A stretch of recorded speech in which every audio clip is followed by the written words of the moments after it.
berkat karunia rahmat dan ridhonya, nikmatnya dan kemuliaannya, insya Allah tidak ada putus-putusnya kita mengkaji kalimat Al-Quran. Insya Allah akan membimbing kita di dalam kehidupan sehari-hari yang selalu membersihkan, insya Allah akan membersihkan jiwa kita yang selama ini kita salah. Insya Allah tercapailah tujuan Al-Quran itu menjadi syafaat untuk kita semua. Salawat dan salam pada junjungan kita Nabi besar Muhammad SAW beserta para sahabatnya yang telah berjuang dengan harta, darah, jiwa, dan air mata demi terlaksananya keadilan dan rahmat bagi seluruh alam. Kalau seandainya kita belajar dari bagaimana cara Rasulullah menyampaikan kalimat Al-Quran, bagaimana cara Rasulullah yaitu menerima Al-Quran secara bertahap, seharusnya sekarang ini kita malu. Ya, Al-Quran udah ada dalam bentuk textbook semua, ya, udah disusun rapi, udah diterjemahkan, dan sekarang ini kita bisa lihat di mana saja, di internet, bisa kita lihat di HP kita, ya. Sekarang pertanyaannya, ya, ada nggak kita sekali-kali untuk mendalami dan mentadaburin makna kalimat Al-Quran ini? Ya, karena ya penting sekali ini mentadaburin Al-Quran. Kalau seandainya kita nggak tahu Al-Quran, kita gampang ditipu oleh musuh-musuh kita yang sama-sama dijerumuskan seperti keadaan mereka. Makanya dibilang di surat 4 ayat 89 ya, mereka orang kafir itu pengen kita ngikutin dia supaya sama-sama kafir. Dengan alasan nanti kita sama-sama seperti mereka, kita dijauhkan dari Allah. Karena apa? Ilmu Allah yang begitu hebat, ya akhirnya kita berfilosofi, ilmunya udah ketinggalan zaman. Kita nggak harus ikutin nih. Kita nggak usah dipakai Al-Quran itu berpolitik segala macam. Nggak bisa. Seluruh hukum itu ada di Al-Quran. Seluruh aktivitas kehidupan kita ada di Al-Quran. Ya, seluruh yang monitor kita ini ada di Al-Quran. Perekamnya ada di tubuh kita. Itu kalimat Al-Quran semua. Makanya Allah bilang di surat 41 ayat 53, surat 51 ayat 20 sampai 22, surat 45 ayat 3 sampai 6. Akan aku perlihatkan di segenap penjuru dan pada dirimu sendiri. Ya, surat 45 ayat 3 sampai 6, ya, dan juga pada hewan, pada perkisaran angin, pada perkisaran malam dan siang, juga pada air hujan yang diturunkan. Itu kalimat Al-Quran semua. Ya, kalimat Al-Quran ini sungguh hebat. Ya, kalimatnya apa? Nggak bisa dilukiskan oleh 8 lautan, surat 31 ayat 27. Tidak takut diterima oleh alam ini. Seharusnya kita berpikir nih, kenapa ya begitu? 8 lautan. Kalau apakah itu bahasa kiasan? Enggak bahasa kiasan itu. Bahasa nyata itu. Ya, kalau kita berfilosofi Al-Quran, banyak ide-ide yang kreatif, banyak ide-ide. Jadi kita tinggal cari aja di situ. Kita gali aja di situ. Cuman kata Allah dibikin dalam bentuk perumpamaan. Yaitu surat 39 ayat 27. Surat surat 18 ayat 54. Ya. Surat 29 ayat 43. Aku bikin dalam perumpamaan itu. Gali perumpamaan itu. Nah, ini yang kita kurang. Ya, kita kurang menggalinya. Maaf sekali lagi, ya, kita ditantang iri nih sama Rasulullah SAW nih. Rasulullah itu nggak bisa tulis baca surat 948, tapi bisa menjalankan kalimat Al-Quran ini sangat sempurna. Dia bisa melihat ke depan, sangat sempurna. Mau melihat berapa tahun?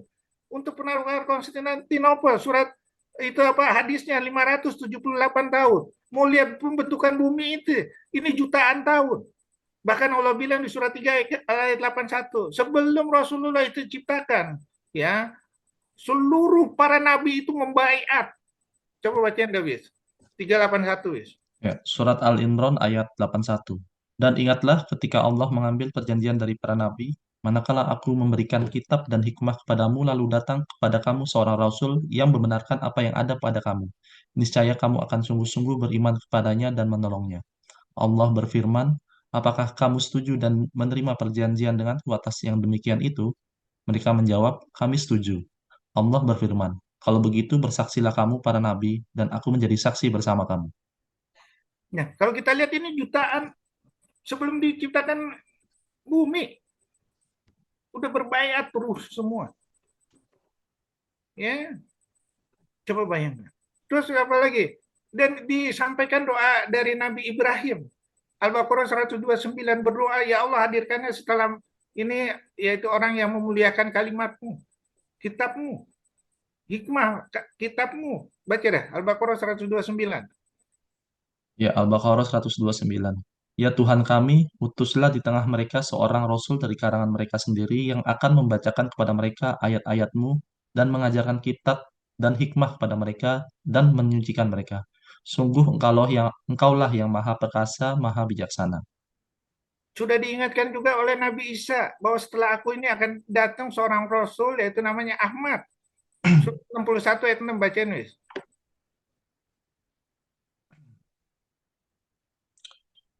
Surat As-Saff ayat 6.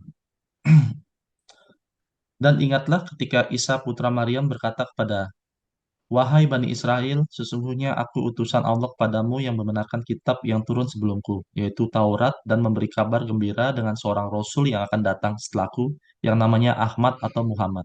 Namun ketika Rasul itu datang kepada mereka dengan membawa bukti-bukti yang nyata, mereka berkata, ini adalah sihir yang nyata. Ya. Jadi sihir yang nyata segala macam udah dijelaskan ya. Sampai sekarang, sampai dunia ini kiamat. Padahal kata Allah, surat 43 ayat 48 bacanya. Kitab Al-Quran itu melebihi kitab-kitab sebelum-sebelumnya. Sangat hebat. Bacain nih. Sur- Surat Al-Zukhruf ayat 48, dan tidaklah kami perlihatkan suatu mukjizat kepada mereka, kecuali mukjizat itu lebih besar dari mukjizat-mukjizat yang sebelumnya. Dan Ya. mereka kami timpakan kepada mereka azab agar mereka kembali ke jalan yang benar. Nah, kita taburin lagi nih, lebih hebat dari mukjizat sebelumnya. Misalnya Nabi Musa membelah lautan baru jalan. Al-Quran apa bilang? Di surah 42 ayat 32. Engkau akan lihat nanti, kamu bisa berjalan dengan kapal, kapal besi yang setinggi bukit. Baca dah.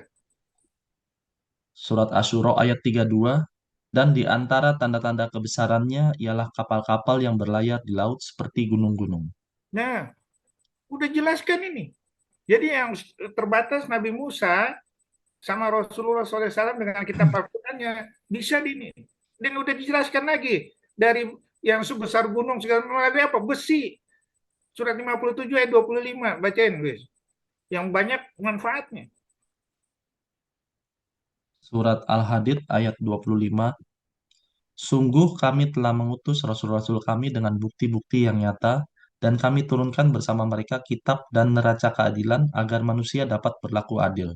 Dan kami menciptakan besi yang mempunyai kekuatan hebat dan banyak manfaat bagi manusia, dan agar Allah mengetahui siapa yang menolong agamanya dan rasul-rasulnya, walaupun Allah tidak melihatnya. Sesungguhnya Allah Maha Kuat, Maha Perkasa. Nah, ini dijelaskan 14 abad yang lalu kan. Baru sekarang terbukti kan. Karena apa? Mereka mempelajari Al-Quran. Kita yang kurang mendalami Al-Quran. Ya, jadi keuntungan mentadaburan Al-Quran itu banyak sekali. Bisa mengatasi manusia dalam mencari ilmu dengan akalnya yang terbatas. Sehingga dengan kita mentadaburin Al-Quran, biaya tidak keluar banyak. Sehingga waktu tidak terbuang percuma. Hasil yang diperoleh ini ya akan terus dengan waktu. Sedangkan dari pikiran manusia ya tidak berguna dan selalu berubah dengan perjalanan waktu. Ya, apalagi dibawa di dalam kehidupan abadi nggak diterima sama Allah. Apalagi dicobakan kondisi yang lain nggak bisa. Karena yang diterima akal hanyalah fata morgana di alam seluas ini. Karena yang diadakan manusia hanyalah kebohongan dan dugaan belaka. Karena yang diadakan manusia ada kebohongan, dugaan dari kepentingan sendiri dan golongan. Apakah semua prinsip ini yang harus diperjuangkan? Apakah hasil ini yang harus manusia raih? Padahal Al-Quran menampilkan ilmu yang berlaku untuk seluruh alam. Yang bisa melihat kita ke depan, perjalanan kita, berhasil atau tidak. Terus, ya, pentingnya mentadaburin Al-Quran. Di dalam mereka maka ya tidakkah mereka menghayati Al-Quran atau hati mereka sudah terkunci. Barang siapa yang mentadaburin Al-Quran, kemudian memahami makna-maknanya, memikirkan kandungan isinya, ia akan meraih kemuliaan yang tinggi, keridhaan dari Allah Ta'ala, serta ia akan senantiasa diberi taufik dan kehidupannya. Mentadaburi kitabullah adalah kunci bagi berbagai ilmu. Dengannya seorang akan meraih segala kebaikan, serta meraih ilmu-ilmu yang banyak. Dan dengannya pula akan menambah iman di dalam hati, serta menguatkan akar pohon. Ya, terus. Ya. Keutamaan orang berilmu dari orang beribadah. Dari buku seri Sarah Hadis Nabi. Keutamaan menuntut ilmu hadis tersebut mengandung makna. Maksud bahwa keutamaan orang ahli ilmu kemudian mengamalkan ilmu itu jauh di atas keutamaan ahli ibadah yang bukan ahli ilmu. Ya, para ulama menyimpulkan hadis tersebut menunjukkan bahwa keutamaan ilmu lebih tinggi daripada ibadah. Keutamaan menuntut ilmu adalah 1 jam di majelis ilmu lebih baik daripada memerdekakan 1000 budak. Dan memandang wajah orang alim itu adalah lebih baik daripada bersedekah 100 kuda di jalan Allah. Dan salam kita kepada orang yang alim atau orang berilmu lebih baik daripada 1000 tahun.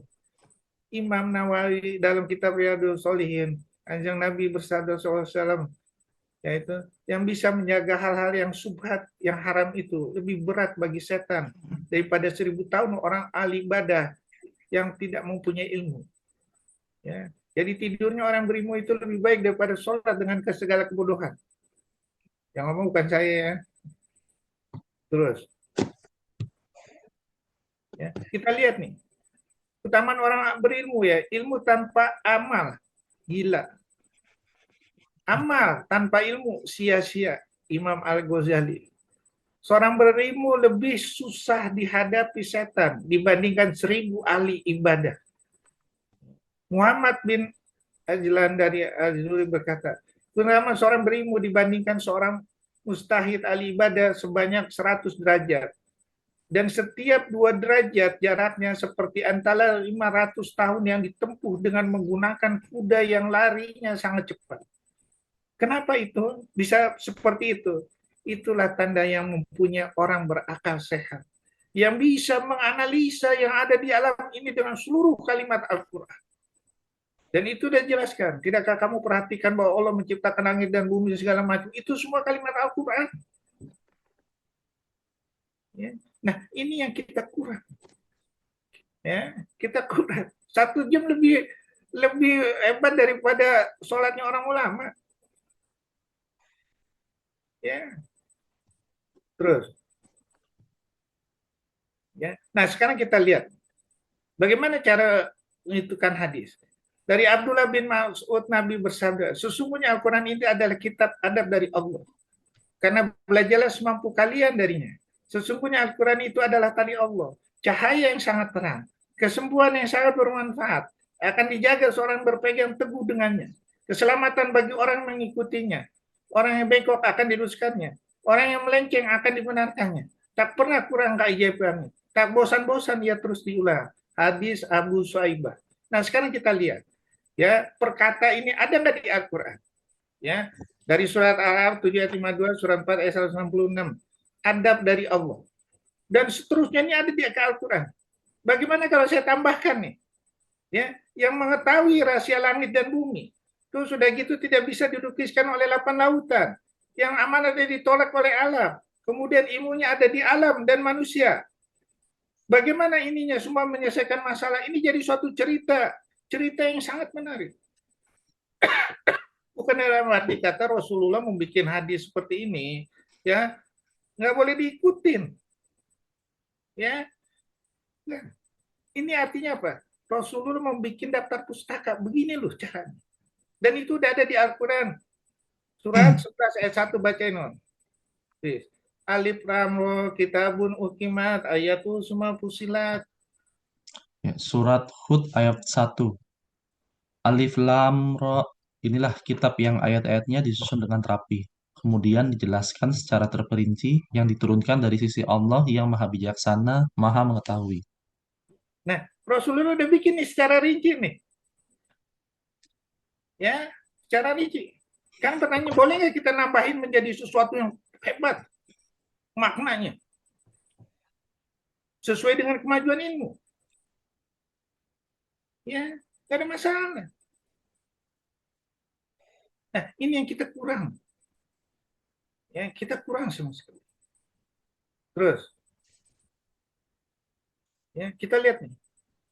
Kenapa Allah mengasih gelar hadiah yang luar biasa? Ya. Nah, kita kalau kita lihat strategi bermain catur, kita lihat nih. Kita maju ke depan itu kita udah perhitungkan semua. Sama. Belajar Al-Quran juga kita udah perhitungkan. Ya. Dan itu dijelaskan 14 abad yang lalu. Catur baru berapa tahun di apa di ini. Al-Quran udah jelas. Bagaimana kamu maju ke depan itu dengan kalimat Al-Quran. Dan udah dijelaskan. Surat 57 ayat 28 baca Inggris. Dengan rahmat dan cahaya akulah engkau bisa melihat ke depan. Surat Al-Hadid ayat 28. Wahai orang-orang yang beriman, bertakwalah kepada Allah dan berimanlah kepada Rasulnya Muhammad. Niscaya Allah memberikan rahmatnya kepadamu dua bagian, dan menjadikan cahaya untukmu yang dengan cahaya itu kamu dapat berjalan, serta Dia mengampuni kamu, dan Allah Maha Pengampun, Maha Penyayang. Nah, dengan cahaya itu kita bisa melihat ke depan. Seluruh masa depan itu kita bisa lihat dengan Al-Quran. Kita posisinya di mana? Kita bisa memperbaiki diri. Kita posisinya kurang, kita bisa memperbaiki diri. Kita rezekinya kurang, bisa memperbaiki diri. Seluruhnya dengan kalimat Al-Quran. Tapi dalam bentuk perumpamaan kata Allah. Apalagi di Al Imran ayat 7 mukamat mustasabihat. Hanya orang berakal dan berilmu mendalam mengerti maksudnya. Ya, yang berakal dan berilmu mendalam. Ya. Kemudian ya, surat 39 ayat 18 mendengarkan perkataan lalu mengikuti apa yang paling baik diantaranya. Mereka itulah orang yang telah diberi petunjuk oleh Allah. Dan mereka itulah orang yang mempunyai akal sehat. Nah sekarang kita koreksi, kita posisinya di mana nih? Akal sehat atau pikiran yang salah? Ya, terus diperoleh dengan baik, mudah dan murah, seluruhnya sudah ada. Ya, sudah ada semuanya. Ya, apalagi ya ini bisa kita peroleh di Mister Google sama Mister YouTube. Kalau kita nggak bisa memanfaatkan, rugi kita. Ya, sementara kita untuk belajar aja, untuk dengarkan seorang yang berceramah segala macam, ya maaf sekali lagi ya harus ke sana dengan biaya, terus kita harus sedekah lagi segala macam. Ini untuk semuanya nih. Kita bisa memperoleh itu. Ya, terus ya. Kalau kita udah memperoleh itu, kita bikin berdoa, ya Allah, tunjukkan aku bagaimana membuka perumpamaan yang ada di Al-Quran yang begitu hebat, yang takut amanahnya diterima oleh manusia ini, ya diterima oleh alam ini, tetapi aku menerimanya manusia ya Allah. Bukakan itu ya Allah. Bukakan perumpamaan Al-Quran dengan hikmah Al-Quranmu ya Allah. Sehingga kita bisa baca. Ya. Dan itu jelaskan.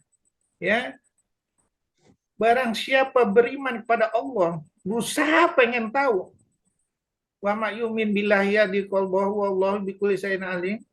Aku akan tunjukkan hatinya. Tunjukkan, aku bukakan. Ayo dong. Surah 29 ayat 69 sama seperti itu. Surah 10 ayat 9 sama seperti itu. Aku bukakan, aku tunjukkan. Aku yang bimbing langsung. Surah 79 ayat 19 baca wis.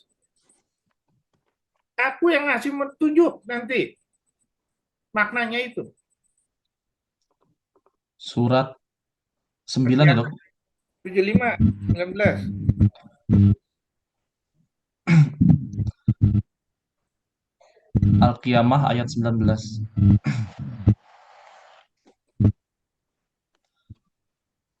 Kemudian sesungguhnya kami yang akan menjelaskan.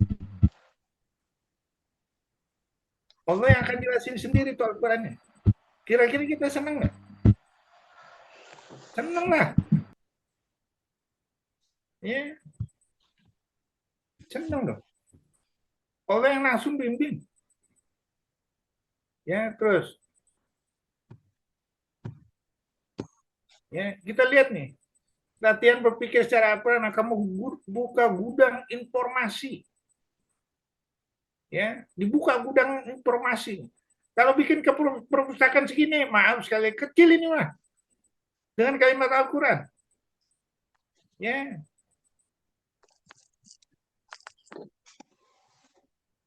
yang karena apa? Perpustakaan yang seperti ini hanya yang mengetahui yang lahir aja. Ya, yang tersirat tersurat dari makna itu semua dia nggak tahu. Makanya harus ada apa penyandar apa untuk standarisasi itu dengan Al-Quran. Ya, Al-Quran kami turunkan kepadamu penuh berkah agar mereka menghayati ayat-ayatnya dan agar orang yang berakal sehat mendapat pelajaran. Aduh, senang banget kita disebut Allah sebagai orang yang berakal sehat. Ya, surah 30 ayat 7 mereka mengetahui yang lahir dari kehidupan dunia, sedangkan terhadap kehidupan akhirat mereka lalai. Maknanya sangat luar biasa sekali. Ya, terus jalankan terus supaya bertambah ide-idenya. Itu udah jelaskan nih. Demikian perintah Allah. Barang siapa mengagungkan syiar-syiar Allah, maka sesungguhnya hal itu timbul dari ketakwaan hati. Ya, orang yang mendapat petunjuk Allah akan menambah petunjuk pada mereka dan menganugerahi ketakwaan kepada mereka. Kemudian akan diberikan furqan. Dari furqan itu akan diberikan hikmah. Kalau udah diberi hikmah, wah udah, itulah harta yang luar biasa. Barang siapa diberi hikmah, sesungguhnya telah diberikan kebaikan yang banyak. Kecuali diberikan untuk orang yang mempunyai akal sehat. Nah, ini yang kita harus latih. Terus, ya. Mencari ilmu dan informasi hanya di Al-Quran. Kita jelaskan pas 1 ayat 53, surat 50 ayat 20-22, dan kamu akan lihat tuh dengan perjalanan waktu kebenaran Al-Quran likuli nabain mustakara wasopatalamun. Kamu akan lihat surat 6 ayat 67. Kebenaran kalimat Al-Quran itu. Ayo dong kita buktiin dong. Belajar kita mentadaburi Al-Quran. Ya, karena sumber informasi yang luar biasa. Terus, ya. Kemudian kita tulis perencanaannya bagaimana kita mau di sana supaya mudah dalam belajar. Betapa hafalnya beliau nih, ya karena betapa mudahnya menganalisanya beliau. Ya, betapa mudah pemakaiannya dalam kehidupan sehari-hari. Mulailah dibuat kisi-kisi dengan menggolongkan seperti mudahnya kita mendapat di Google atau di YouTube.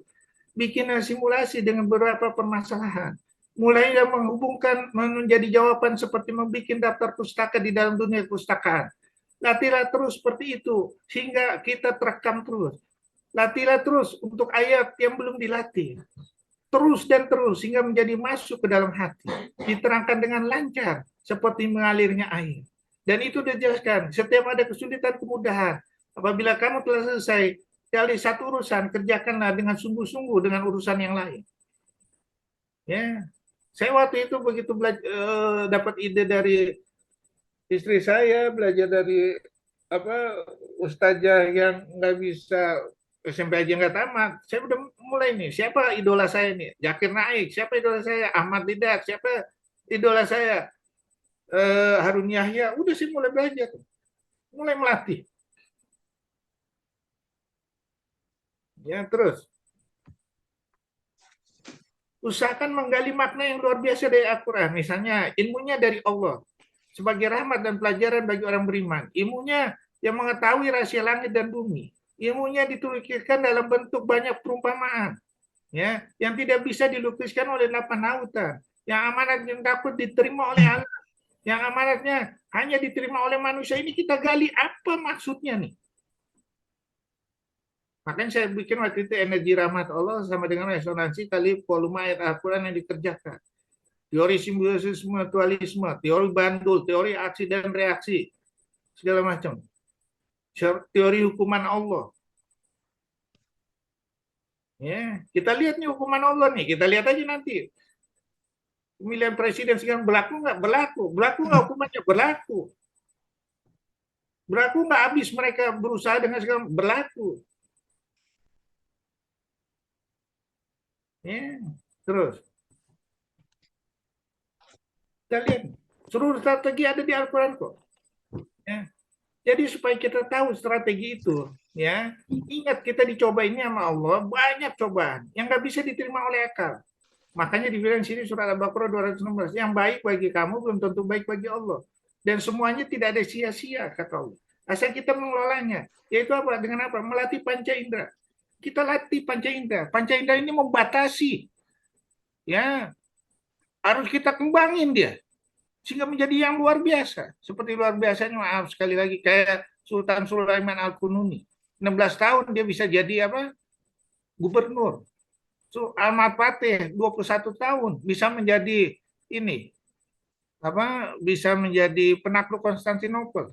Terus apa panglima perang jenderal perang yang paling muda dulu atau zaman Rasulullah udah dipesanin ya sama Usama itu umur berapa 16 tahun.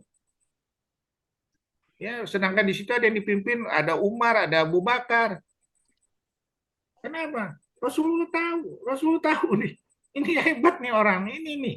Dengan apa? Al-Quran melihatnya. Ya.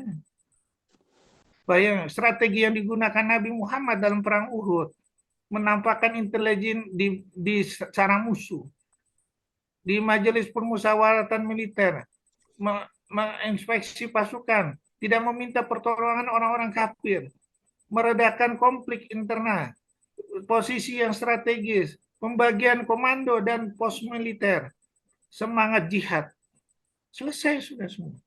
Tapi kenapa? Nggak ngikutin komando dari Rasulullah di dalam perang Uhud, ya jadi kalah.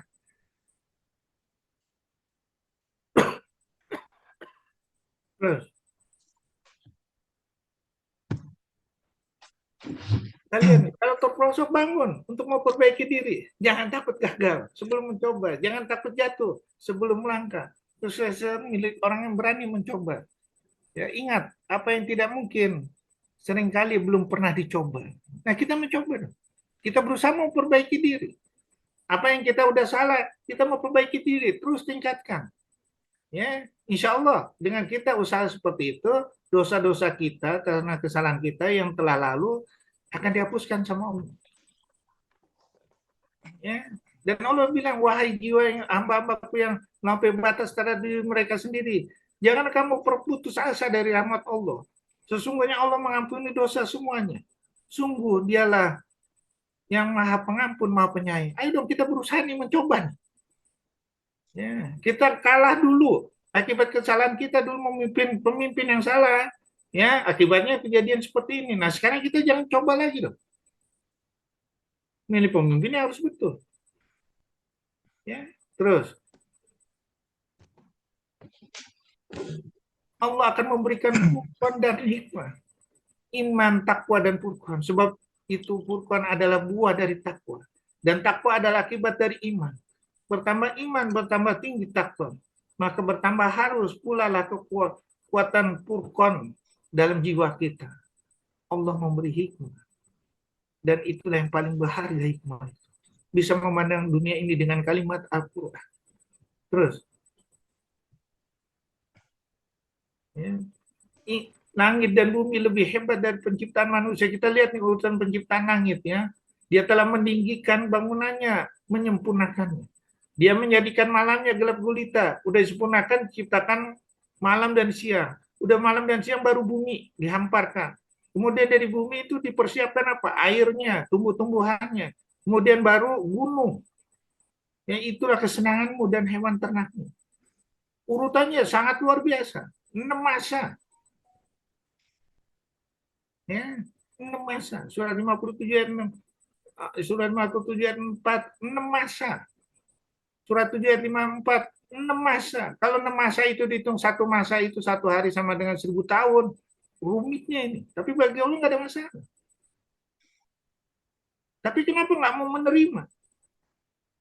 Berarti ada sesuatu yang lebih luar biasa dong. Dengan Al-Quran ini, ayo kita gali. Ya. Ilmunya akan menundukkan alam ini. Jadi kalau kita udah tahu, yang begitu alam ini takut aja, yang itu luar biasa, 6 masa hanya diciptakan oleh hanya apa ditaklukkan, takut menerima amanat, sementara manusia berani menerimanya. Yang kalau dihitung ini cuma 1,5 jam, ayo dong, sesuatu yang luar biasa nih. Apalagi sudah dibilang di surat 21 ayat 105, telah tertulis di Jabur dan Al-Zikri, aku wariskan untuk mengelola alam ini untuk umatku yang soleh. Wah, luar biasa nih. Ya, terus ya, ilmunya dari yang mudah hingga rumit. Ya, dari mulai ini 57 ayat 25, gunung-gunung segala apa, besi-besi segala macam. Ya, terus surat 56 63, pernahkah kamu perhatikan benih yang kamu tanam? Yang menumbuhkan ataukah kami yang menumbuhkan? Allah semua. Yang menciptakan air, Allah semua. Yang menciptakan tanah, Allah semua. Yang menciptakan langit dan bumi, Allah semua. Surat 28 ayat 71 sampai 73. Bacain, Luis. Coba kamu nggak pikirkan nggak kalau seandainya apa siang ini siang sampai kiamat, malam-malam sampai kiamat, berkat karunia dan rahmat Allah lah itu pergiliran semua. Bacain, Luis. Surat Al-Qasas ya, 28. Dok. Ya, Katakanlah Muhammad, bagaimana pendapatmu jika Allah menjadikan untukmu malam itu terus-menerus sampai hari kiamat? Siapakah Tuhan selain Allah yang akan mendatangkan sinar terang kepadamu? Apakah kamu tidak mendengar? terus lanjut. Ayat 72, katakanlah Muhammad, bagaimana pendapatmu jika Allah menjadikan untukmu siang itu terus-menerus sampai hari kiamat? Siapakah Tuhan selain Allah yang akan mendatangkan malam kepadamu sebagai waktu istirahatmu? Apakah kamu tidak memperhatikan? Terus 73-nya, berkat karunia. Dan adalah karena rahmatnya dia jadikan untukmu malam dan siang, agar kamu beristirahat pada malam hari, dan agar kamu mencari sebagian karunia-Nya pada siang hari, dan agar kamu bersyukur kepadanya. Jadi udah jelas ya, malam dan siang itu Allah atau supaya kita selalu dalam posisi hukum-hukum Allah. Terus mulailah berhitung semuanya untuk menjadi rahmat bagi seluruh alam. Ya, kenapa? Ini alam udah ditunjukin kok. Binatangnya juga udah ditunjukin sama Allah. Cuman kita ya yang mengajarkan ilmunya juga Allah. Lagi alamal bikalam alamal insana malam ya. Jadi kalau ini semua udah diciptakan oleh Allah yang ngajarin Allah segala macam, ayo dong kita sesuai dengan janji sholat tuh. Ini wajah tuh ina sholati. Sehingga akal kita apa? Bukan akal yang lebih rendah daripada binatang. 107 179. Terus ya. Teori ada harapan di dalam musibah kita olah lagi nih. Ya. Karena apa? Yang dikasih Allah ini nggak sia-sia. Yang kasih Allah itu kesulitan ada kemudahan. Latih melalui panca indera. Ya. Terus sudah gitu kita dikasih musibah berupa luka, berupa penyakit. Ayo latih dong. Karena tubuhmu sempurna. Olahlah semua itu. Tanyakan pada orang yang mengerti. Yang tidak berbayar, yaitu adalah Mister Google dan YouTube. Standarisasi dengan Al-Quran. Kita mulai mengolah nih. Standarisasi dengan Al-Quran semua. Tinggal apa? Menjadi suatu penyelesaian gampang. Kenapa Al-Quran bilang, oh yang aku coba itu sesuai kesanggupannya.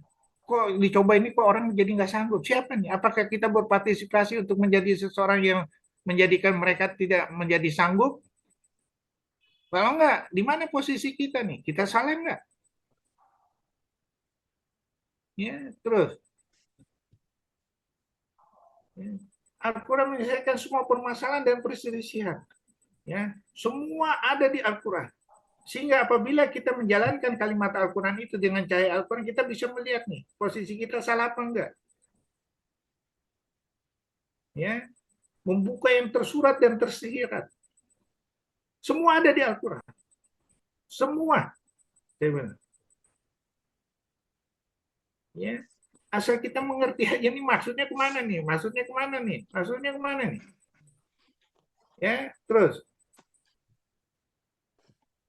kita lihat nih, sebanyak 8 lautan, kita ukur nih 8 lautan. Dalamnya 11,034 meter. Ya, sekarang kita lihat nih, lebarnya berapa? Masa nggak cukup sih untuk menuliskan kalimat Allah?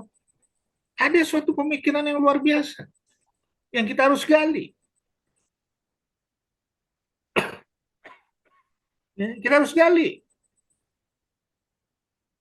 sehingga kita bisa membuka semua. Kita bisa bercerita dari Al-Quran semua. Terus, ya, kita lihat nih, rahmat bagi seluruh alam dari buah melon. Buah melon aja bisa dalam waktu 5 generasi bisa menghasilkan triliunan. Manusia bisa nggak? Kan semuanya yang bikin benihnya Allah, yang nungguin Allah, yang membuat bentuk semua ini, memberikan rasa segala macam. Ini Allah semua. Coba kalau kita hitung, ya manisnya, asamnya, kadarnya berapa segala macam. Kumpulin seorang ahli untuk menganalisa ini. Ngapain pusing-pusing menganalisanya? Orang udah ada kok. Ya, coba kita lihat tuh. Tanahnya sama. Begitu tanya, oh, habis nih pohonannya ya. Tanahnya dari pohonan ini cuma ngasih sedikit aja, udah tumbuh lagi. Oh, nanti dibilang kata orang yang main pikiran-pikiran, nggak menghitungkan berdasarkan ini, berdasarkan akal. Oh, nanti habis sumber daya alamnya. Oh, bohong aja tuh. Akhirnya apa? Dibikin desain apa? Manusia film Lilliput. Untuk apa? Supaya eh, makanannya jadi banyak. Atau melalui depopulasi. Kan aneh ceritanya. Terus, ya, bikin nih teori. Ya, energi rahmat Allah sama dengan resonansi kali volume ayat Al-Quran dikerjakan. Yakin itu.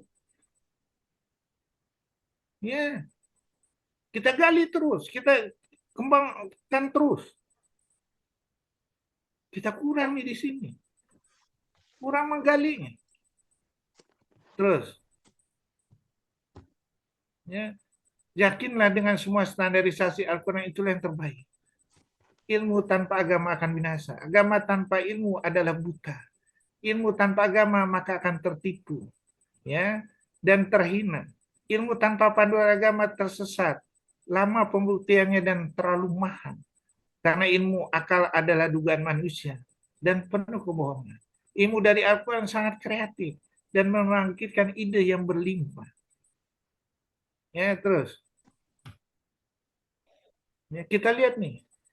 Ya, kita lihat mana buktinya bahwa Al-Quran itu lebih hebat daripada mukjizat sebelumnya. Saya lihat nih orang terhebat ini terkaya di zamannya sehingga sampai zaman sekarang aja nggak ada yang menyamain kekayaan Nabi Sulaiman. Ya, ternyata dengan Al-Quran bisa diselesaikan tadi. Untuk kasih makan ikan lu aja nggak bisa. Tapi dengan Al-Quran tadi kita bersifat kreatif sedikit. Dan waktu 15 bulan bisa. Ya, dan ini udah dihitung sempurna sama Allah. Bayangkan. Ya, terus menjelajah jutaan tahun. Yang tadi saya sudah bilang surat 3 ayat 81 udah berbaiat pada saat ruh. Ya, udah dinasihatkan, udah didoakan sama Nabi Ibrahim.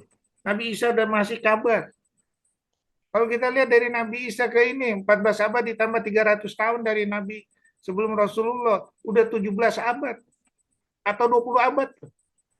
Ilmunya melengkap 20 abad Al-Qur'an. Begitu hebat. Terus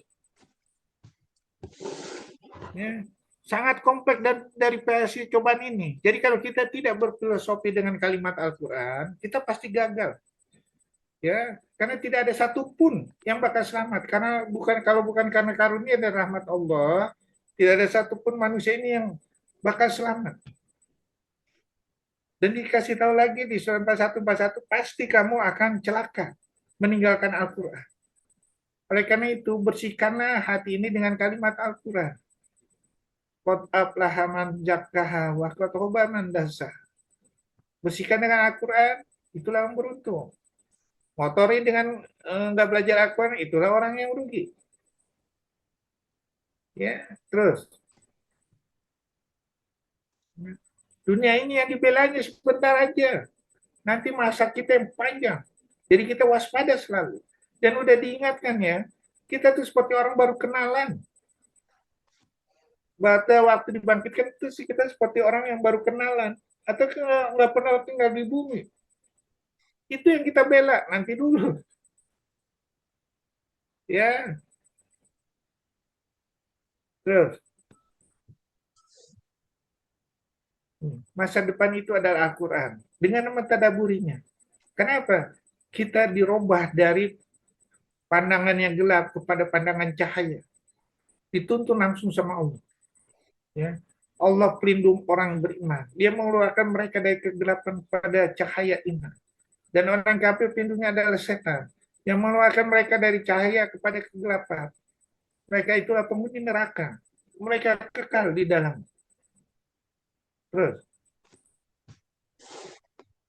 ya kita lihat agar tidak tertipu dan mengikuti mereka. Ya, kalau kita nggak mentadaburin Al-Quran, akibatnya kita tertipu.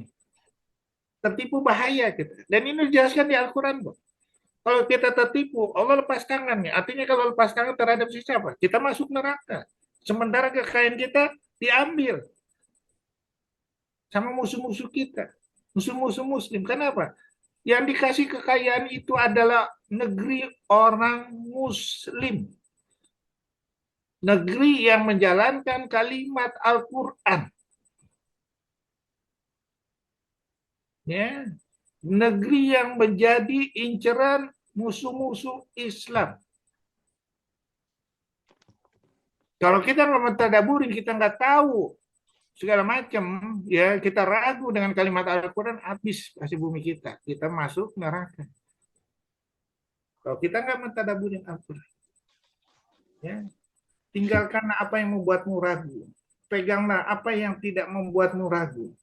Karena sesungguhnya kejujuran itu membawa ketenangan. Dan sesungguhnya kedustaan itu membawa keraguan-raguan. Ya, jadi kita tinggalkan tuh filosofi-filosofi dunia yang ragu. Mulai kita standarisasi dengan Al-Quran. Terus sadar akan jebakan ke neraka secara berjamaah. Kenapa? Ya, sudah dijelaskan nih. Orang Yahudi, orang Nasrani ya mengetahui Rasulullah ini sebagai anaknya. Kita harus singkirkan nih Al-Quran ini dari mereka. Sehingga kita bisa menguasai mereka. Kita sama sama mereka. Kalau enggak bakal bisa dikalahkan. Kenapa? Itu roh. Ya, Al-Quran ya. Demikianlah kami wahyukan pada Muhammad ruh Al-Quran dengan perintah kami. Sebelumnya engkau tidaklah mengetahui apakah kitab Al-Quran dan apakah iman itu. Tetapi kami jadikan Al-Quran itu cahaya. Dengan itu kami memberi petunjuk pada siapa yang kami kehendaki. Di antara hamba-hamba kami. Sungguh engkau benar-benar membimbing manusia kepada jalan yang lurus. Ruh Al-Quran. Terus. Kebiasaan Yahudi yang merubah makna Al-Quran. Jadi kalau kita tidak belajar Al-Quran, kita lagi ditipu, kita nggak tahu. Dirubah nih, dirubah apa? Oh nih, dia bikin daftar. Oh manusia ini takut akan mati. Dibikin apa fasilitas pendukungnya, medsos segala macam ditakut-takutin. Tapi ditakutin sama Allah, nggak ada yang takut. Dibikin yang harganya mahal segala macam, tertipu. Ya, dibikin fasilitas semua. Ya, akibatnya apa? Tertipu. Ya, manusia yang paling ditipu, gampang kita ditipu Yahudi. Akibatnya apa? Habis hasil kita, duit kita habis. Ini coba bayangkan ya, maaf sekali lagi. Kita berhitung, ya, misalnya maaf, orang kena kanker payudara, diperiksa nih CRB2-nya, ya, untuk diberikan Herceptin. Ya, Herceptin itu satu ini 20 juta. 25% dari populasi yang kena kanker payudara di Indonesia misalnya 1 juta kali 20 juta, 25%-nya dari 1 juta itu misalnya 250.000 kali 20 juta. Tiap bulan ngeluarin duit untuk 20 juta kali 250.000 berapa triliun tuh per bulannya. Oh, dibilang kalau nggak pakai ini dia akan mati lebih cepat ini segala macam. Gampang nih punya. Saya gampang lagi nanti. Oh, orang ya udah dia lihat, oh tipenya orang Indonesia gampang ditipu nih dengan medsos nih segala macam. Udah, kita bikin ide-ide yang lain, kita bikin iniin. Wah, udah habis duitnya. Korupsi yang di tempat lain mah kecil. dibandingkan ini segala macam satu item dari ilmu pengetahuan itu. Ya, kita nggak sadar. Kenapa? Kita tidak mau standarisasi dengan Al-Quran. Kita hanya baca di data-data statistik. Ya, terus kita lihat nih, manusia lebih mempercayai Yahudi daripada Al-Quran. Ilmuwan dan intelektual terjebak dalam world view dan framework Barat. Akibatnya, mereka menjadi agen yang memasarkan konsep-konsep Barat yang bertentangan dengan Islam. Fenomena ini meniru dan mengikuti gaya hidup dan budaya menyimpang umat-umat terdahulu, ya, mewabah di tengah masyarakat Muslim. Gejala yang masuk lubang biawak telah merasuk ke hampir seluruh aspek kehidupan serta mengikuti hampir seluruh level masyarakat. Kita tidak pernah kreatif dengan kalimat Al-Quran. Kita tidak pernah memakai filosofi kalimat Al-Quran. Akibatnya apa? Kita tidak pernah mentadaburin Al-Quran. Akibatnya apa? Tertipu, masuk neraka bersama-sama. Pada Rasulullah dan memesankan, ingatlah suatu saat nanti umatku akan mengikuti mereka selangkah demi selangkah. Sehasta demi sehasta. Sedepa demi sedepa. Bahkan ketika mereka masuk dalam lubang biawak, umatku tetap mengikuti mereka. Lalu sahabat bertanya, ya Rasulullah, siapakah mereka itu? Apakah Yahudi dan Nasrani? Siapa lagi kalau bukan mereka? Dan mereka itu aku berkahi apa kepintaran yang belum pernah di zaman dahulu ada. Zaman sekarang nggak Al-Quran. Dan itu diajarkan baca surat Al-Baqarah 47. Memang dikasih kelebihan Yahudi saat itu pintar. Kepintaran itu untuk nipu. Zaman itu. Zaman sekarang, zaman Rasulullah enggak. Ya, Bacain surat Al-Baqarah 147. enggak 47.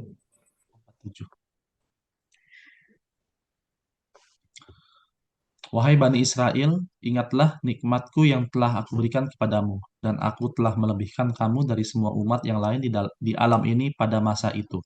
Pada masa itu ya, bukan masa Rasulullah nih. Kecuali masa itu akan berlanjut kalau kita tidak mengikuti Al-Quran. Karena kepintarannya dia apa? Mengubah-mengubah kalimat Al-Quran.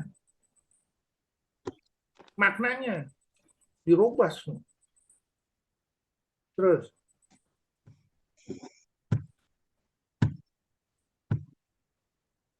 ya, Al-Quran yang akan menyelamatkan kita. Latih dan bersihkan selalu panca indera dengan Al-Quran. Ya, seperti malaikat Jibril memasukkan Al-Quran ke dalam hati Rasulullah. Sehingga apa? Berlaku teori hukum bandul. Oh, kita mau melenceng, balik lagi. Kita mau melenceng, balik lagi. Ya, surat 3 ayat 135, surat 7 ayat 201. Kalau kita nggak ada standarisasi Al-Quran, kita melenceng terus.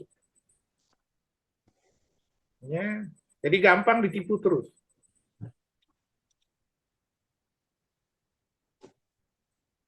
Ya, dan ini keistimewaan lagi kalau kita ada membiasakan diri dengan filosofi pemikiran Al-Quran. Insya Allah dia akan menjadi syafaat untuk kita nanti di akhirat.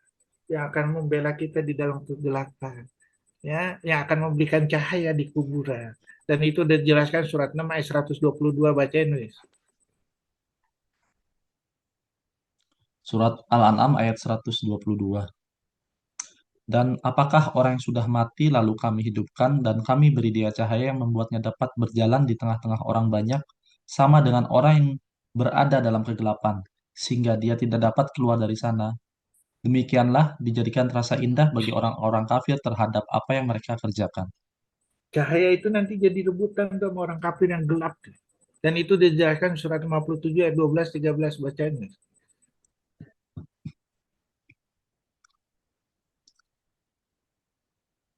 Ayat berapa tuh? 12 ya dok? 57, 57 Al-Hadid. Ayat 12.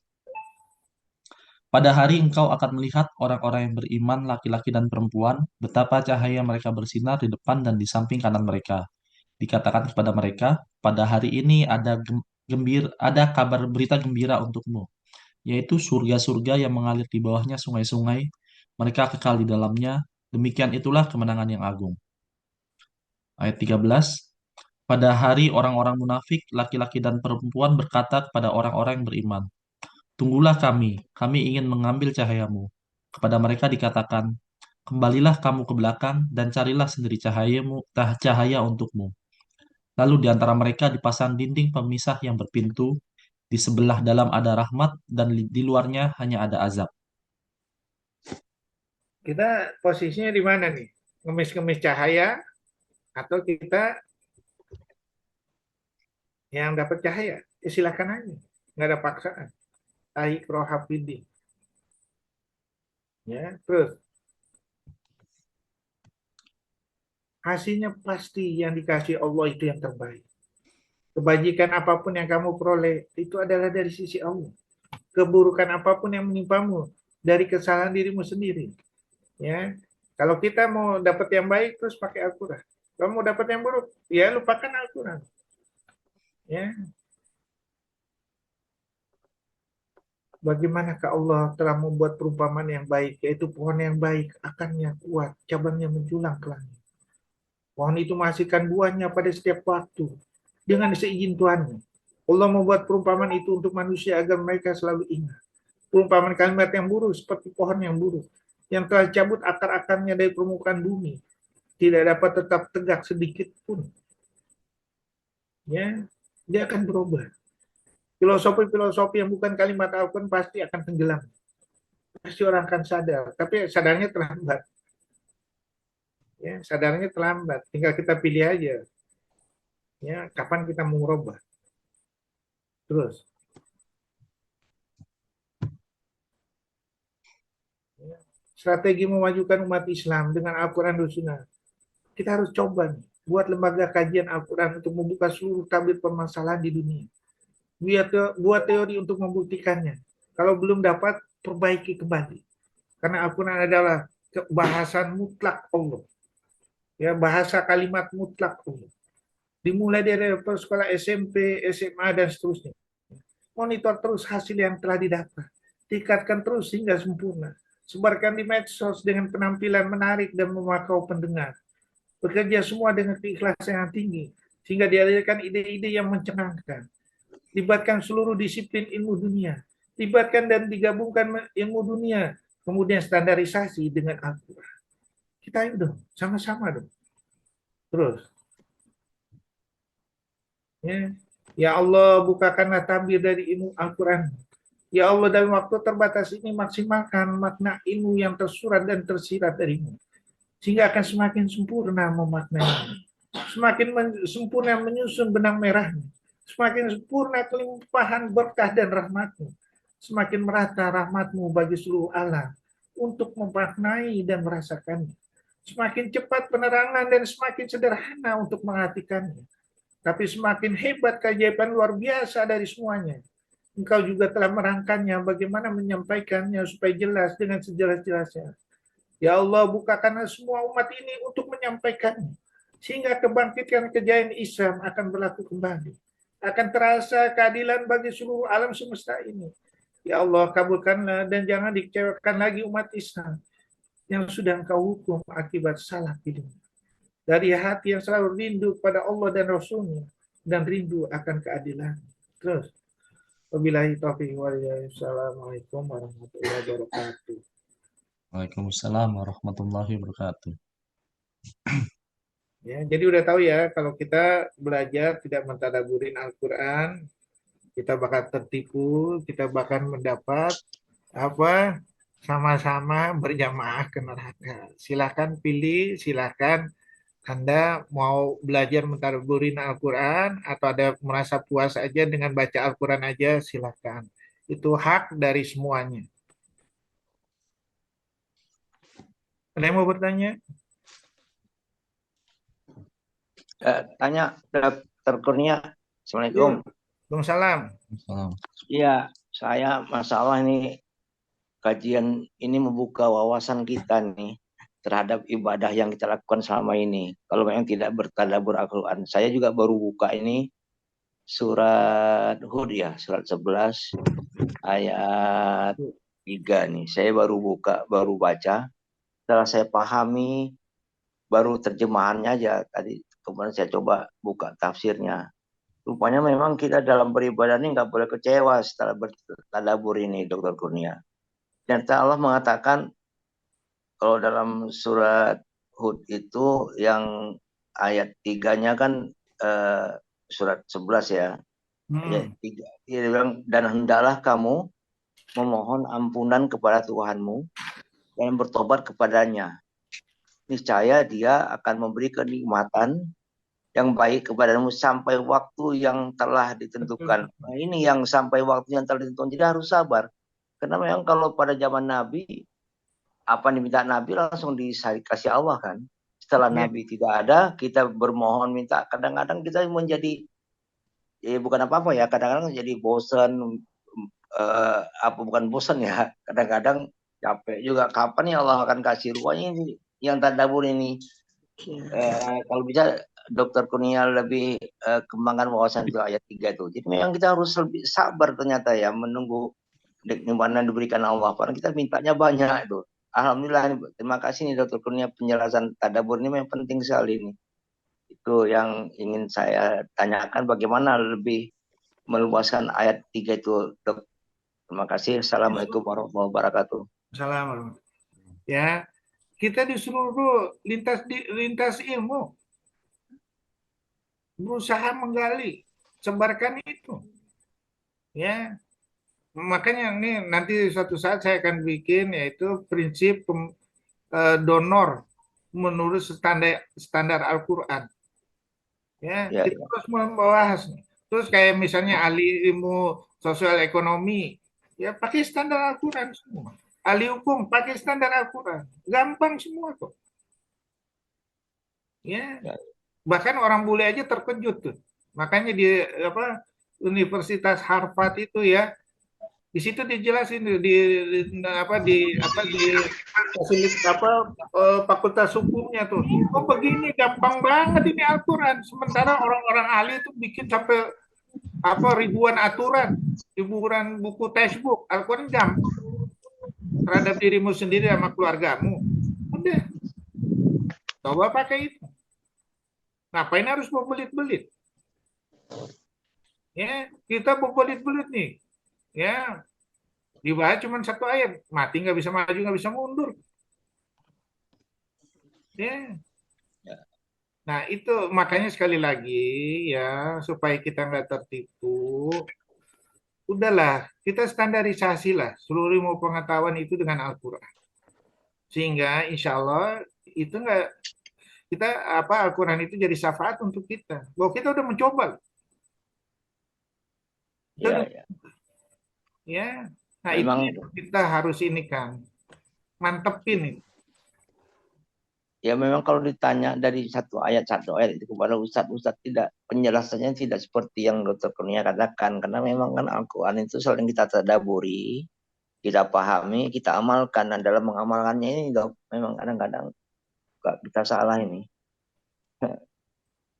Ya dirobak kalau salah. Iya. Udah dibilang Al-Quran kalau nggak diamalkan itu seperti keledai mau bawa buku surat 62 ayat 5. Ya, ya. Ya, itu aja. Nah, seharusnya kita merasa terhina nih sama ucapan kalimat Allah tersebut kalau kita nggak ikut menjalankannya. Ya. Tertantang gitu. Ya. Ya, terima kasih Dok penjelasannya. Assalamualaikum warahmatullahi wabarakatuh. Waalaikumsalam warahmatullahi wabarakatuh. Ada yang mau bertanya? Dok, izin tanya dok. Apa? Ya, dok ini dalam hal memaknai atau mentadabburi Al-Quran kita juga perlu menafsirkan. Nah, memang kan seperti disebut di akhir zaman nanti kan umat Islam itu terpecah belah menjadi seperti buih-buih di lautan, dan itu pernah ditanyakan Umar bin Khattab kepada Anas, sahabat Anas, kenapa bisa begitu? Karena mereka memahami Al-Quran berdasarkan pemahaman mereka masing-masing, dan memang sudah diberikan petunjuk seperti apa sih kita memahami agama atau Al-Quran itu, dan disebutkan berdasarkan Nabi dan para sahabat di bawahnya, kemudian keturunan setelahnya dan setelahnya yang disebut sebagai salafus soleh. Cuman dalam perkembangannya kan dok, di masyarakat ini kan semua orang berbicara kami ahlus sunnah wal jamaah dok, misalnya gitu. Jadi kami mengikuti para nabi. Nah itu bagaimana ya dok ya kita bisa memilah-milahnya itu? Sebab kadang sepertinya sesuatu itu baik, cuman ternyata pas kita ikuti beritanya justru jadi menyimpang seperti misalnya yang belakangan ini dulu ada ISIS. Itu kan kalau dari cara berpakaiannya, cara berbicara dan dia apa berceramah semua diambil dari Al-Qur'an dan hadis gitu dok. Cuman perkembangannya malah dia membunuh orang-orang Islam sendiri. Nah, itu bagaimana ya, Dok ya? Karena dari kasih tahu di Al-Quran, membunuh orang Islam sendiri itu, ya, itu dilarang. Sekarang pertanyaan, sebab ya, membunuh tanpa sebab itu dilarang. Dan hukumnya kisos, ya. Dan kalau ada yang mengatakan seperti itu, pertanyaan, betulkah dia Muslim?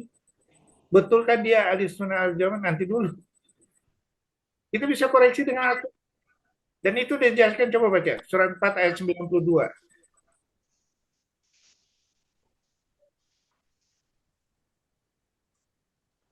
Surat An-Nisa ayat 52. 92.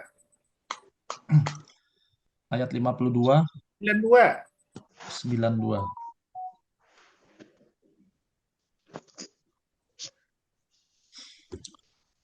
Dan tidak patut bagi seorang yang beriman membunuh seorang yang beriman yang lain kecuali karena tersalah tidak sengaja. Barang siapa membunuh seorang yang beriman karena tersalah, hendaklah dia memerdekakan seorang hamba sahaya yang beriman serta membayar tebusan yang diserahkan kepada keluarganya atau si terbunuh itu.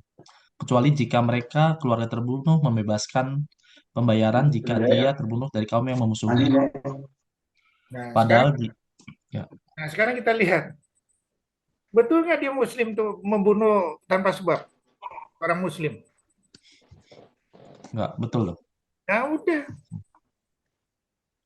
surat 5 ayat 45 baca deh. Harusnya dapat kisos gitu. 5 ayat 45. 5 ayat 45. Al-Maidah ayat 45. Kami telah menetapkan bagi mereka di dalamnya Taurat bahwa nyawa dibalas dengan nyawa, mata dengan mata, hidung dengan hidung, telinga dengan telinga, gigi dengan gigi, dan luka-luka pun atas ada kisosnya. Barang siapa melepaskan hak kisosnya, maka itu menjadi penebus dosa baginya. Barang siapa tidak memutuskan perkara menurut apa yang maka mereka itulah orang-orang yang zalim. Makanya kita standarisasi dengan Al-Quran. Jadi kalau standarisasi Al-Quran, ketahuan tuh bohongnya. Ya, begitu juga kita suruh ngikuti Allah, Rasul, dan Ulil Amri. Kita lihat dulu Ulil Amri yang bagaimana. Ulil Amri yang membawa perpecahan, surat 28 ayat 4, surat 28 ayat 41 yang membawa ke neraka, surat 6 ayat 123 yang membawa penipuan segala macam, nanti dulu. Surat 17 ayat 16 nanti dulu yang membawa kerusakan dan azab dari Allah, nanti dulu. Kita nggak mau ngikutin. Kalau dibaca satu ayat aja Allah, Rasul, dan Ulil Amri, ketahuan tuh kita bisa ditipu. Tapi kalau kita jelaskan sama ayat yang lainnya, bohong nih. Nah, makanya udah dijelaskan di surat 45 ayat 9 baca deh. Mereka tahu sedikit ilmu memfitnah Al-Quran. Coba baca. Surat Al-Jaziyah ayat 9. 9. Dan apabila dia mengetahui sedikit tentang ayat-ayat kami, maka ayat-ayat itu dijadikan olok-olok. Merekalah yang akan menerima azab yang menghinakan. Nah, baru satu ayat aja olok-olok. Nanti ada bilang yang baca nih surat apa 16 ayat 103 bacain deh. Dibilang Rasul itu belajar nih dari orang-orang terdahulu. Oh, percaya aja tuh. Coba baca. 16, 103. Dan sesungguhnya kami mengetahui bahwa mereka berkata, sesungguhnya Al-Quran itu hanya diajarkan oleh seorang manusia kepadanya Muhammad. Bahasa orang yang mereka tuduhkan bahwa Muhammad belajar kepadanya adalah bahasa ajam. Padahal ini Al-Quran adalah dalam bahasa Arab yang jelas. Nah, kita rata-rata, maaf sekali lagi ya, orang terjemahkan di sebatas itu aja, terus dilihat tafsirnya, dilihat akibatnya apa? Akan gampang ditipu nih. Tapi pertanyaannya kalau kita gabungkan dengan ayat lain surat 35 ayat 12. Tulungagung ada Masjid Al-Fatah namanya dibangun oleh Ya, tolong ya, dong. Surat 35 ayat 12 kita lihat. Apakah orang-orang yang hebat saat itu bisa melihat bahwa di lautan ini ada dua yang tawar yang asin? Saat itu, saat turunnya Al-Quran, nggak ada. Apakah di surah 22 ayat 5 atau 23 ayat 12, 14, yaitu mereka tahu perkembangan janin saat itu yang sempurna seperti di Al-Quran? Nggak ada. Kalau nggak ada berarti apa? Rasulullah mungkin nggak belajar sama mereka? Enggak. Kita harus jelaskan dengan ayat lain. Itu gunanya mentadaburin Al-Quran. Ya, jadi jelas, makanya dijelaskan di surat 11 ayat 1, disusun secara rapi, disusun secara rinci dan dijelaskan secara rapi. Nah, kita harus jelaskan. Itu kan rangkaian kalimatnya tadi saya bilang, yang hadis tadi. Kita rangkai lagi menjadi suatu cerita. Rasulullah udah ngajarin itu rangkaian itu. Bukan dalam arti kata kita nggak boleh. Kalau dibilang bid'ah segala macam. Rasulullah udah ngajarin itu. Nah, jadi ngeceknya selalu dengan Al-Quran. Ya, kurang lebih gitu wis ya. Ya dok. Di Jadi kalau ujung-ujungnya kita tetap, Hah? ujung-ujungnya sebenarnya ya mau nggak mau kita tetap harus belajar belajar agama terus ya dok sampai Iya. sampai meninggal untuk mencegah tadi. Ini bohong ini. Udah ketahuan dah. Pokoknya ketahuan dah, bohongnya ketahuan. Ya, dengan Al-Quran. Makanya usahakan itu Al-Quran jalan pegang terus. Ya. Nah, ini yang kita salahnya wis ya. Kita nih kayak Wisnu mau ujian segala macam yang baca apa? Pegangannya apa? Onkologi. Oh, itu juga nggak apal-apal lagi. Al-Quran udah ditinggalin tuh. Hanya barang sisa tuh. Onkologi dulu, gue mau lulus. Gue mau ini. Padahal kita nggak tahu nih, kapan dipanggil Allah. Surat 31 ayat 34. Apakah kamu tahu besok milik kamu? Apakah kamu tahu kamu mati di mana? Enggak. Nah, kalau enggak, wah kita harus tetap berjaga-jaga dengan kalimat Al-Quran. Enggak ada jalan lain. Apakah kita rugi? Enggak. Kita bisa menerjemahkan onkologi itu dari Al-Quran. Suatu yang luar biasa. Misalnya prinsip rekonstruksi, ya udah dikasih tahu 95 ayat 4. Aku telah menciptakan tubuhmu sebaik-baik bentuk. Aku katakan insana fi ahsani taqwim. Kita analisa. Oh, buku textbook, misalnya buku plastik. Oh, melalui perforator. Palmer Terror ada 280, 350 perforator. Membahas itu aja apa?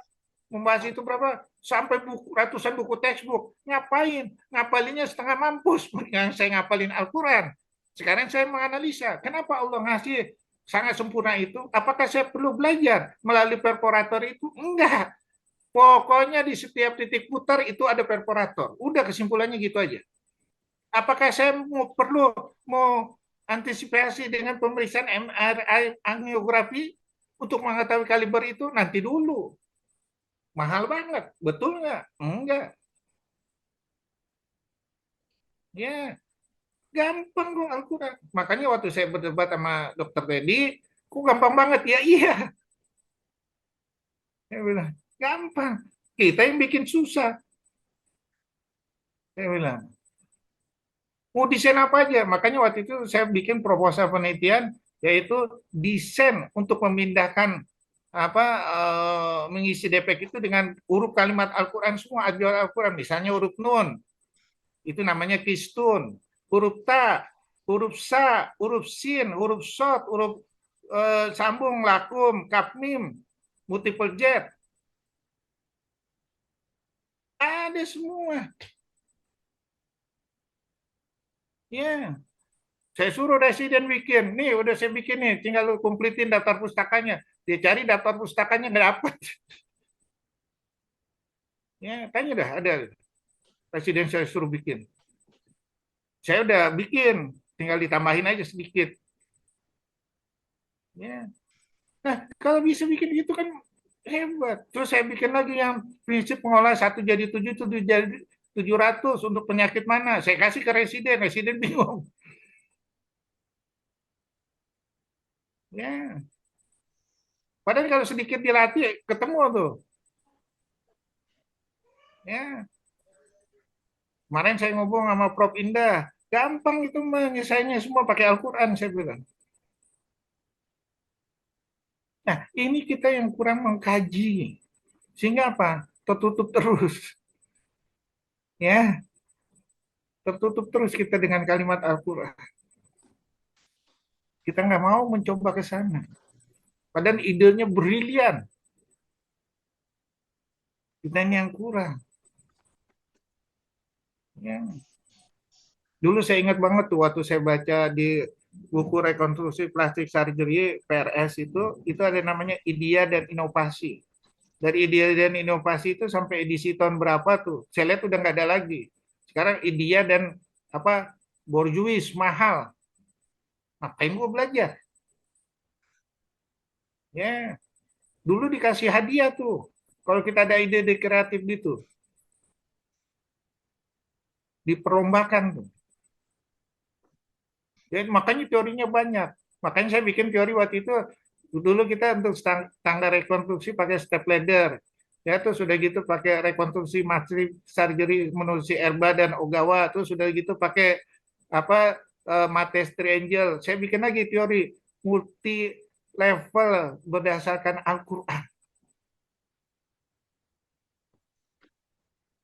Apanya ini segala macam. Saya waktu itu bawain di ini apa di seminar onkologi. Ya, ada itu. Makanya kalau undang saya pakai Al-Quran semua saya bahas. Rekonstruksi dalam bentuk apapun, insya Allah.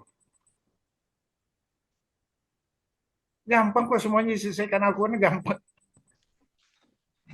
Ya, kita aja yang pakai berbelit-belit. Ya. Misalnya, orang bikin teori nih yang namanya teori si Hubster sama si Gottman. Teori imbibisi dari full thickness skin graft.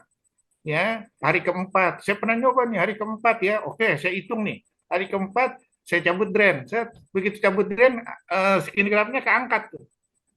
Ya, skin graft keangkat, saya lihat udah berapa hari ini keangkat ini? Udah 2 hari. Oke, saya ambil ininya, terus saya seroman gitu, sudah gitu balik lagi. Saya lihat nggak mati skin graftnya. Oh, dia dari samping nih, kita ukur sekarang. Itu untuk yang segitu. Bagaimana kalau ukurannya yang lebih besar? Kita lihat imbibisinya. Sampai berapa lama dia batas? Bagaimana batasnya itu antara imbibisi untuk yang segitu dengan orang yang normal sama orang yang kena penyakit? Kita analisa lagi. Sehingga jadi suatu cerita menarik, nggak ada habis-habisnya.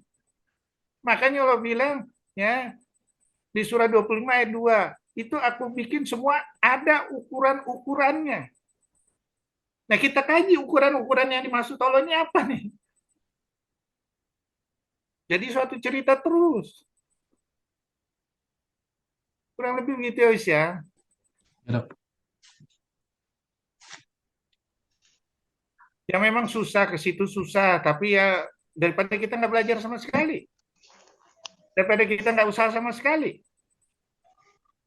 Ayo dong kita mulai dong.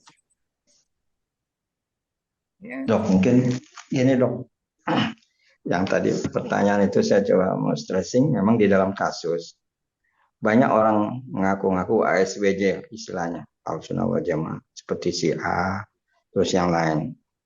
Itu menjadi persoalan mengklaim dirinya merasa paling ahli. Nah, kajian terakhir juga saya dengar ada Ahlussunnah wal Jamaah yang paling sohih, kan begitu. Dari surat Al-Hadid kalau nggak salah dok, barang siapa yang tidak mengikuti Allah dan Rasulnya kan ada ancaman itu. Bahkan di hadis bahwa roddu pasti ditolak. Nah inilah yang kadang-kadang jadi persoalan-persoalan perdebatan yang menyerang orang kan begitu dok. Jadi gini ya sekali lagi hadis itu, makanya saya kadang-kadang belajar hadis itu saya masih ngeri-ngeri ya kata si ini, kata si itu, kata si itu. Saya untuk ini saya cek ke Al-Quran lagi kayak tadi hadis tadi kan saya cek ke Al-Quran. Oh ada, ya udah ya ada. Jadi istilahnya Quran dengan Quran. Gitu. Jadi hadis jadi suatu cerita. Ya, itu aja. Mau ada perdebatan antara Syiah sama Sunni, kan tahu perdebatan Syiah sama Sunni yang dibahas sama Ahmad Didat kan? Tahu nggak ceritanya, Pak Naryo?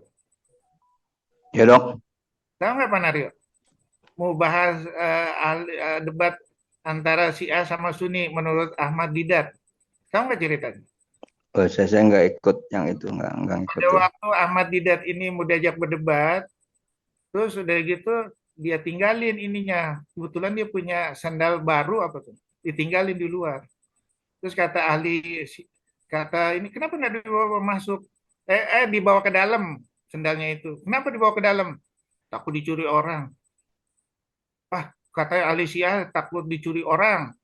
Ah, itu kan emang dulu waktu zaman Rasulullah ada ahli Syiah ini. Nggak ada. Ya udah perdebatan udah selesai. Udah kalah tuh Syiah. Ya sama Ahmad Didat. Ahmad Didat kan dari Sunni. Ya udah gampang kan. Makanya dipakai ini logika. Ya coba buka deh di YouTube. Ya, makanya saya selalu baca apa gaya pikirnya Ahmad Didat, Zakir Naik, Harun Yahya, bagaimana mereka menghubungkan ayat Al-Quran, ayat satu jadi suatu cerita, jadi cerita ini segala macam. Ya, saya juga pernah berdebat tuh sama Ustadz. Oh ini doa ini untuk memperpanjang umur, nggak bisa. Saya bilang. Panjangin umur nggak bisa. Apapun dibaca doanya. Karena udah putus. Surat 7 ayat 34 nggak bisa maju, nggak bisa mundur sedetik pun. Surat 63 ayat 11 putus, nggak bisa maju, nggak bisa sedetik pun. Cuman ya, dan itu dijelaskan di Al-Quran surat 36 ayat 68. Kenapa sih kamu minta panjang umur? Tidakkah kamu tahu kalau saya panjangkan umurnya itu kamu seperti anak bayi lagi, kasarnya gitulah kembali seperti semula. Tidakkah kamu mengerti? Nah, dijelaskan di ayat Al-Quran lagi mau perpanjang umur apa? Itu ada di surat 100 ayat 3, surat 84 ayat 25, surat 46 ayat 15, surat 41 ayat 8, dengan berbuat kebajikan, dengan bersedekah, dengan segala macam, itulah kunci memperpanjang umur.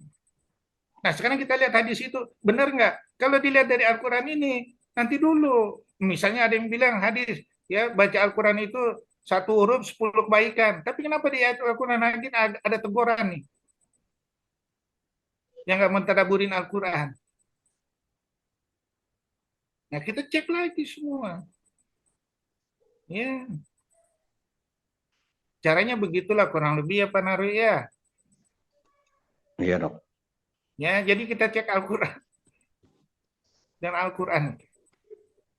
Ya, mudah-mudahan kita bisa terbuka nanti ya dengan kalimat Al-Quran ini. Makanya itu kunci mentadaburin Al-Quran itu di situ. Ya,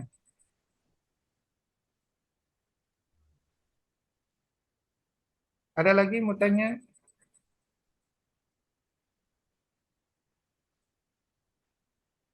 Ada lagi mau tanya?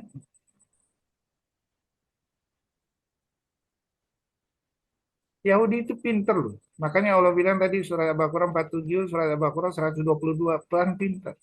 Nah, dia strateginya begitu pinternya dia punya ide mana yang gorobani, yang mana bikin takut orang, ini segala macam, ya, dia bikin fasilitas pendukungnya segala macam. Kita suruh ngikutin, ya. Akhirnya apa? Ngikut, betul-betul ngikut. Nggak ada dikontrol lagi tuh pakai Al-Quran. Akibatnya apa? Takutnya berjemaah ke neraka itu aja. Dan itu udah jelaskan surat 13 ayat 37, surat Al-Baqarah 120. Ya. Dan udah jelaskan lagi kalau lu nggak percaya wa in kuntum fi raibin mimma nazzalna ala abdina fatu bi suratin min misli dan seterusnya, buat satu surat atau bantah. Surat 40 ayat 35, surat 40 ayat 56 nggak bakal tercapai bantahan itu. Coba baca deh surat 40 ayat 56. Itu hanya harapan mereka, tapi nggak tercapai. Surat Al-Ghafir ayat 56. Sesungguhnya orang-orang yang memperdebatkan ayat Allah tanpa alasan bukti yang sampai kepada mereka, yang ada dalam dada mereka hanyalah keinginan akan kebesaran yang tidak akan mereka capai. Maka mintalah perlindungan kepada Allah, sungguh Dia Maha Mendengar, Maha Melihat. Nggak bakal tercapai. Ya, kurang lebih begitu ya, Pak Naryo. Ada lagi yang mau bertanya? Mudah-mudahan saya bisa jawab, insya Allah. Izin dok. Ya, Assalamualaikum. Waalaikumsalam. Itu terkait tadi, kapan di Padang mulai ini, Ra, ngasih kajian, Ra? aduh, nunggu Bang Brata dok. Iya, Alasan kayak- Mana si Bu Sri nih? Bu Sri juga nunggu izin dari suami. Iya dok, terkait tadi dokter.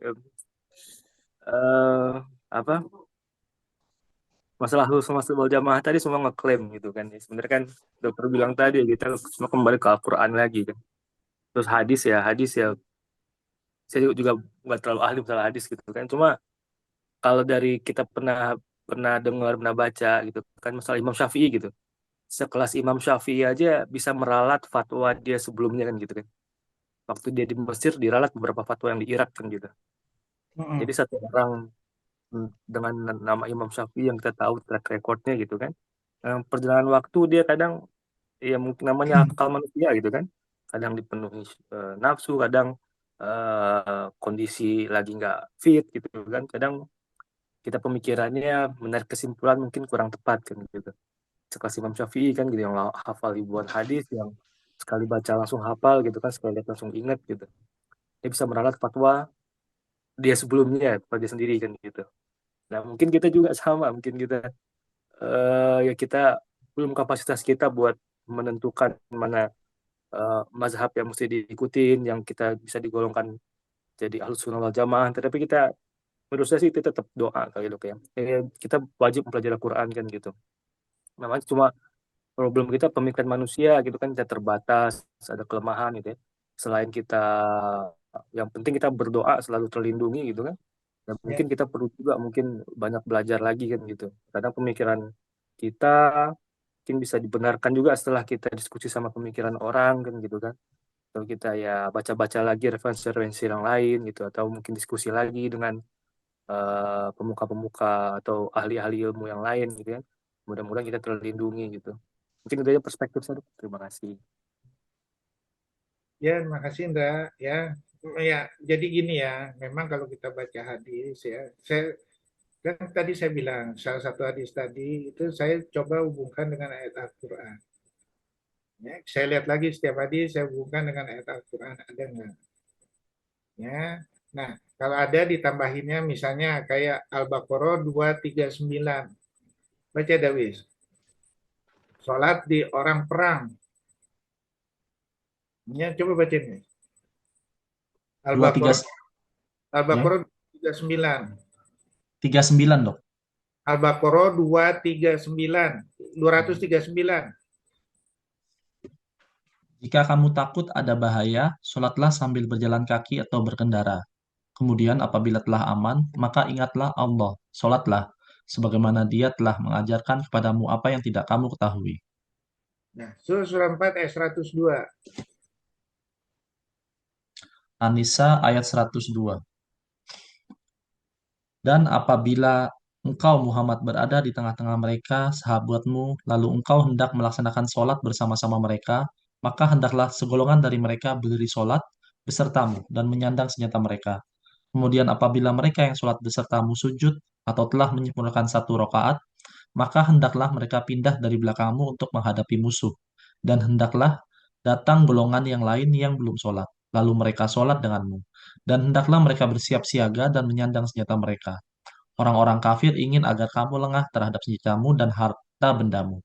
Lalu mereka menyerbu kamu sekaligus. Dan tidak mengapa kamu meletakkan senjata-senjatamu jika kamu mendapat suatu kesusahan karena hujan atau karena kamu sakit. Dan bersiap siagalah kamu. Sungguh Allah telah menyediakan azab yang menghinakan bagi orang-orang kafir. Nah, saya masih belum jelas nih. Saya baca ya di yang namanya surat sholat Khauf. Khauf itu sholat dalam keadaan emergensi sekali, perang. Ya, itu dijelaskan cukup bagus tuh di Tafsir Al-Qurtubi itu. Saya kalau nggak jelas saya lihat lagi di ini tafsir. Ya, nah dari situ kita bisa ngambil kesimpulan ya. Itu semua proses belajar. Belajar tuh insya Allah kita akan oh ini nih kayaknya kurang betul, kurang ini segala macam. Dari situ kita bisa mengkoreksi insya Allah. Ya, terus minta petunjuk terus sama Allah. Dan Tujuh. itu janji Allah tadi di surat 75 ayat 19 kan.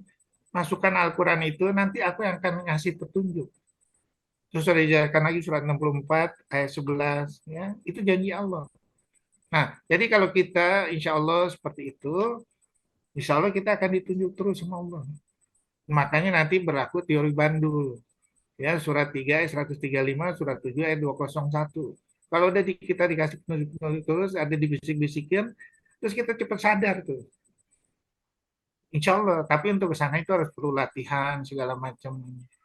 Ya, harus ikhlas latihannya. Jadi kalau disuruh, Hendra, ini ngasih kajiannya kapan? Oh nanti dulu, ini dulu. Masalah betul nanti. Belum dapat di kelasnya takutnya, Dok. Takut. Usahakan terus. Kita koreksi. Insya Allah bisa. Ada lagi yang mau bertanya? Kalau enggak kita tutup. Tadi Dok sedikit sholat khauf itu sholat dalam rasa ketakutan yang dalam suasana kegentingan perang dan lain-lain. Saya baca di dua tafsir Profesor Wabah dari Ibnu Katsir memang dimungkinkan 1 rakaat itu Dok. 1 rakaat bisa. Itu ada itu. Aja bisa. Tata caranya, iya artinya ada memang tapi itu ada kriteria ketat lah ibaratnya. Kriterianya tinggal kita ini. Nah, kriteria itu tergantung dari niat kita nih. Ya, itu aja dijadiin ini semua. Ya, oke ada lagi? Oke, kalau nggak ada, saya rasa cukup. Insya Allah ya menjadi semangat untuk kita untuk terus mentadaburin Al-Quran. Insya Allah kita akan selamat dunia dan akhirat. Insya Allah Al-Quran itu akan menjadi syafaat untuk kita. Ya silakan, Wis. Baik, Alhamdulillahirrahmanirrahim. Terima kasih terhadap Dr. Ahmad Kurnia atas kajiannya pada pagi hari ini. Semoga dapat bermanfaat bagi kita semua dan kita diharapkan dengan mentadaburi Al-Quran ini dapat bermanfaat kita di dunia dan di akhirat. Dan tidak lupa bahwa kewajiban bagi setiap muslim itu adalah talbil ilmi faridatul ala kulli muslim. Itu hadis dari riwayat Muslim karena kita diwajibkan untuk belajar terus menerus terutama ilmu agama Islam. Baik, sebelum kita menutup kajian ini maka ada baiknya kita bersama-sama membaca doa tafarakul majelis. Bismillahirrahmanirrahim. Subhanallah wa bihamdika asyhadu alla ilaha illa anta astaghfiruka wa atubu ilaik. Wabillahi taufik wal hidayah. Wassalamualaikum warahmatullahi wabarakatuh. Waalaikumsalam warahmatullahi wabarakatuh. Izin dip, Prof. Yuk, mari sama-sama. Ya, semuanya. Guru Ya, terima saya. kasih, Dok. Assalamualaikum Dok. Waalaikumsalam.